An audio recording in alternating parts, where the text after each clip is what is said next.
Hello students, तो आज के इस लेक्चर में हम क्या डिस्कस करने वाले हैं, what is the relationship between CP and CV.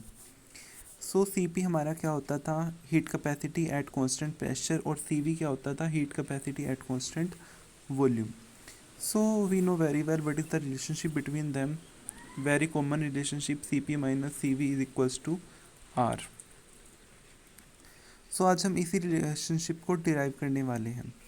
सो इसको डिराइव करने के लिए हम फर्स्ट लॉ ऑफ थर्मोडायनेमिक्स की हेल्प लेंगे। वो क्या कहता है, एच, और you can say Q, because enthalpy heat content system. So हम क्यू को एच से रिप्लेस कर सकते हैं, यू प्लस पी वी। अगर हम आइडियल गैस के लिए कर रहे हैं ये, सो आइडियल गैस के केस में हमारा पी वी किसके इक्वल होता है, आर टी के इक्वल होता है। So we can write H is equals to U plus R T. So हम राइट कर सकते हैं H is equals to U plus R T. So we are doing H is equals to U plus R T. अब हम इसको क्या करेंगे, temperature के रिस्पेक्ट में डिफ्रेंशिएट करेंगे, because enthalpy is a function of temperature. उससे पहले हम एक बार डिस्कस कर लेते हैं जो हमने प्रीवियस वीडियोस में बात की है। जो इंथाल्पी हमारा वो फंक्शन होता है टेम्परेचर का और प्रेशर का, और जो हमारा इंटरनल एनर्जी है वो फंक्शन होता है टेम्परेचर का और वॉल्यूम का। तो जब हम इसको टेम्परेचर के रिस्पेक्ट में, हमने टेम्परेचर के रिस्पेक्ट में क्यों डिफ्रेंशिएट किया, क्योंकि दोनों जो है वो कॉमन फंक्शन है हमारे टेम्परेचर के, तो इसलिए हमने इसको टेम्परेचर के रिस्पेक्ट में ही डिफ्रेंशिएट किया। सो दूसरे वेरिएबल को हम क्या रखेंगे, जब पार्शियल डेरिवेटिव कंप्यूट करेंगे दूसरे वेरिएबल को हम कांस्टेंट रखेंगे। सो जब हम डिफ्रेंशिएट करेंगे तो हम क्या राइट कर लेंगे, एच का टी के रिस्पेक्ट में derivative when pressure is constant is equals to curly U by curly T at constant volume plus R into curly T by curly T, वो कैंसिल होकर वन रह जाएगा, इंटू आर।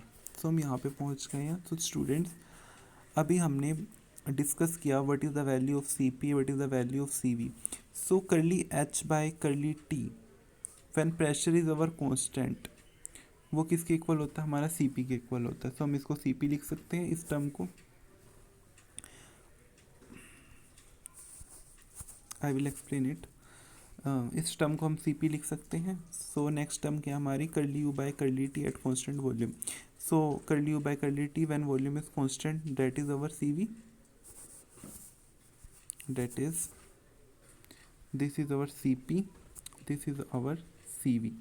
सो हमारे पास end result क्या आया, C P is equals to C V plus R, और we can write C P minus C V is equals to R. So this the relationship. एक बार दोबारा एक्सप्लेन कर देते हैं क्विकली। हमने क्या किया कि रिलेशनशिप निकालने के लिए हमने फर्स्ट लॉ ऑफ थर्मोडायनेमिक्स की हेल्प ली। So first law of thermodynamics की हेल्प से हमने लिख लिया enthalpy is equals to sum of internal energy plus work done is P V. So अगर हम आइडियल गैस के लिए कर रहे हैं तो पी वी आर टी के इक्वल हो गया। सो हम अब डिफ्रेंशिएट करेंगे इसको। एच मैंने अभी बताया आपको फंक्शन है टेम्परेचर का और प्रेशर का, और जो हमारा इंटरनल एनर्जी है वो फंक्शन है वॉल्यूम और टेम्परेचर का। सो स्टूडेंट्स, हमने इसको टेम्परेचर के रिस्पेक्ट में ही डिफ्रेंशिएट किया और दूसरे वेरिएबल को हमने कांस्टेंट रखा। सो हमने कंप्यूट कर लिया पार्शियल डेरिवेटिव इसका। फिर हमने देखा कि कर लिया एच बाई कर लिया एट कांस्टेंट प्रेशर वो किसके इक्वल है, सीपी के इक्वल है, और जो कर ली U by curly T at constant volume वो सी वी के इक्वल है plus R. So C P is equals to C V plus R, और we can say C P minus C V is equals to R. और हम इस relationship से क्या कह सकते हैं कि सी पी जो है हमारा वो सी वी से ग्रेटर होगा, क्योंकि सी वी में कुछ टर्म ऐड होके वो सी पी के इक्वल है। से अगर हमारा सी पी 5 है और सपोज करो सी वी भी 5 है, बट इसमें कुछ ना कुछ ऐड हो रहा है, आर से कुछ भी गैस कांस्टेंट होता है 8.314 इसकी वैल्यू होती है। सो 8.314 जूल पर मोल केल्विन ये वैल्यू है। जब इसमें ऐड करोगे तो आपको कुछ ना कुछ बड़ी वैल्यू ही मिलेगी, इंक्रीज होके वैल्यू ही मिलेगी। सो सी वी आपका 5 नहीं होगा, 5 से कुछ ग्रेटर ही आएगा। सो आप यहाँ से कह सकते हैं कि सी पी आपका सी वी से ग्रेटर है। Thank you students for watching the video. Keep liking and subscribing the video.